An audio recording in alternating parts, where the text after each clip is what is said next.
Hello সবাইকে welcome আজকের ভিডিওতে। আজকে মূলত ক্রিপ্টোকারেন্সি নিয়ে কথা বলবো যে ক্রিপ্টোকারেন্সি কী জিনিস, ক্রিপ্টোকারেন্সি কাজ করে কীভাবে, ক্রিপ্টোকারেন্সি কন্ট্রোল করে কারা। যদি আপনি ক্রিপ্টোকারেন্সিতে ইনভেস্ট করেন তাহলে আপনি লাভবান হবেন না লস হবেন, বা ক্রিপ্টোকারেন্সির ভবিষ্যৎ সম্ভাবনা কী, ক্রিপ্টোকারেন্সি যদি আসলে এইসব সেটআপে চলে আসে তাহলে আমাদের লাভ হবে না লস হবে, বা বিশ্বের কোন দিকে যাইতে পারে, এই সকল হাবিজাবি বিষয় নিয়ে আজকের এই ভিডিও। Let's get started.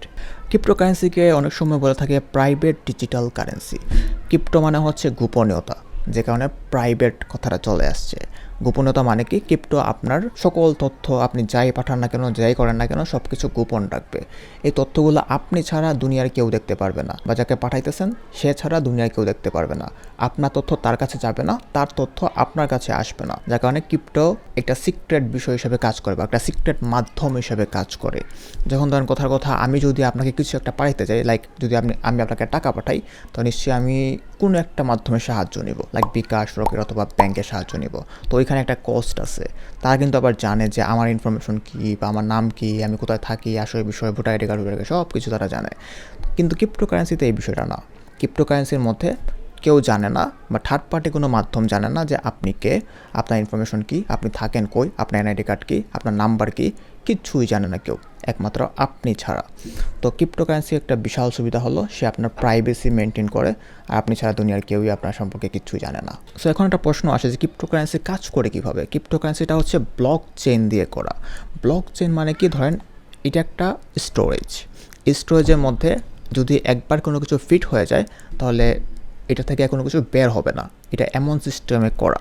তো এটা হচ্ছে ব্লক। যেহেতু একটা কিছু এখানে রাখছেন এবং এটা ব্লক হয়ে গেছে, দুনিয়ার কারো ক্ষমতা নাই যে এটার ভিতরে খুলে তারপর আবার কিছু একটা বের করবে। এই ধরনের কথাকে বলে ব্লক চেইন। এবং এটা শুধু একটা না, চেইন মানে হয়েছে এরকম অনেকগুলা থাকে, অনেকগুলা জায়গায় আপনার ডাটাগুলো ইনস্টল থাকে, যার কারণে ব্লক চেইন জিনিসটা অনেক স্ট্রং একটা জিনিস। কোনো হ্যাকার চাইলে এটা খুলতে পারে না, বা কেউ চাইলে সেটা দেখতে পারে না সেটার ভিতরে কি আছে। তো ব্লক চেইন একটা কি, এই বিষয়ে যদি আরো ডিটেলসে বুঝতে চান তো নিচে কমেন্ট করতে পারেন। আমি ব্লক চেইনের ডিটেলস ভিডিও বানাবো যে হোয়াট ইজ ব্লক চেইন এবং ব্লক চেইন কিভাবে কাজ করে। তো যাই হোক, ক্রিপ্টোকারেন্সি নিয়ে আমরা কথা বলছিলাম। ক্রিপ্টোকারেন্সিটা বিরাট সুবিধা হলো, সেটা আপনার প্রাইভেসি মেনটেন করে, সেটা আপনার তথ্য মেনটেন করে, সে আপনার তথ্যকে কাউকে জানাতে দেয় না, যেহেতু ব্লক চেইন দিয়ে করা। এবং ব্লক চেইন হচ্ছে খুবই সিকিউর একটা বিষয়, যেটা দিয়ে আপনার সম্পূর্ণ ডাটা বা সম্পূর্ণ সিস্টেম একদম সিক্রেটলি ভাবে মেনটেন করা হয়। এখন চলুন কথা বলি যে কারা ক্রিপ্টোকারেন্সি কন্ট্রোল করে, কারা এই ক্রিপ্টোকারেন্সি চালায়। এটা বোঝার আগে আপনাকে আগে বুঝতে হবে কারেন্সি বিষয়টা কি।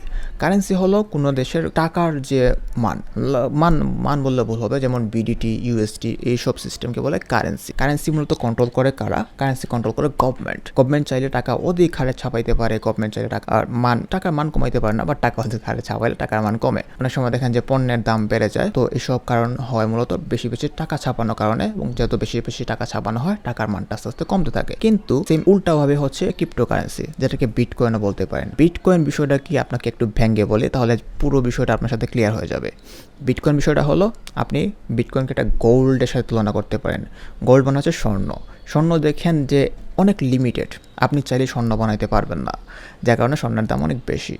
বিটকয়েন সিস্টেমটাও সেম একই বিষয়টার উপরে বেস করে বানানো হয়েছে।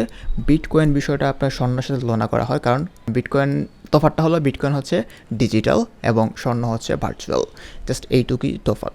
বিটকয়েনও অনেক লিমিটেড আকারে বানানো হয়েছে। বিটকয়েনের চাইলেই কেউ বিটকয়েন বানাইতে পারে না, বা কেউ বানায়ও নাই, বা যে বিটকয়েন বার করছে সে এত বার করে নাই, এতভাবে বৃহৎ আকারে বিটকয়েন বানায় নাই, খুবই অল্প আকারে বিটকয়েন বানাইছে, যার কারণে বিটকয়েনের দাম অনেক বেশি। বিটকয়েনের দাম কত, বিটকয়েনের দাম কত এটা নিয়ে একটু পরে আসতেছি।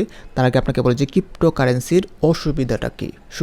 সুবিধা আপনি জানেন যে সুবিধা হলো যে আপনার প্রাইভেসি মেনটেন করে, কিন্তু একটা অসুবিধাও আছে, এবং এটা একটা বিরাট অসুবিধা বলে আমার মনে হয়। দুইটা অসুবিধা আছে। এক নাম্বারটা হলো, এখানে যেহেতু ট্র্যাক করা যায় না, যেহেতু আপনি জানতে পারবেন না যে কার ইনফরমেশন কি, কে কোথায় থাকে, সেহেতু যদি আপনি টাকা পাঠান তো আপনি জানেন না যে কাকে টাকা পাঠাইতেছেন, তার ইনফরমেশনটা কি। এখানে ট্র্যাক করা অনেক মুশকিলে নেই নামুনকিন। যেহেতু নামুনকিন, যদি সে আপনার টাকা মেরেও দেয় আপনি তাকে ধরতে পারবেন না। তো এটা আমার কাছে একটা বিরাট অসুবিধা মনে হয়েছে, যেহেতু ধরার কোনো সুযোগ নাই, যেহেতু এটা কোনো হাত পাও নাই। তো এই ক্ষেত্রে টাকা পাঠানো কতটুকু সেফ, এই নিয়ে আমার হচ্ছে প্রশ্ন। সো এখন আসছে যে ক্রিপ্টোকারেন্সির প্রাইস কত বা একটা বিটকয়েনের প্রাইস কত। একটা বিটকয়েনের প্রাইস যখন শুরুতে ছিল তো মাত্র 3 সেন্ট দিয়ে একটা বিটকয়েন সেল হয়েছে, কিন্তু এখন প্রায় $19,000 দিয়ে একটা বিটকয়েন কিনতে হয়। একটা বিটকয়েনের দাম বাংলাদেশি টাকায় বর্তমানে 19,01,000 সামথিং হয়। বাট যদি আপনি বিটকয়েন ইনভেস্ট করেন আমি রেকমেন্ড করবো, ঠিক আছে, কিন্তু যদি আপনি বিটকয়েনকে একটা কারেন্সি হিসেবে আপনার পুরো লাইফের জন্য চান তাহলে আমি বলবো যেটা কমপ্লিট একটা রং আইডিয়া হইতে পারে। কারণ হচ্ছে কি, একদল মানুষ চায় বা একদল যুগ চায় বা একদল জাতি চায় পুরো পৃথিবীর কারেন্সি হয়ে যাক ডিজিটাল কারেন্সি। আর যদি ডিজিটাল কারেন্সিতে হয়ে যায় তা আমার মনে হয় যে এটার একটা সার্ভার কন্ট্রোল তো কোনো একটা মাধ্যমের হাতে থাকবে। যদি একটা মাধ্যমের হাতে থাকে সে চাইলে যে কোনো সময় আপনার টাকা ফুর করে দিতে পারে, শেষ।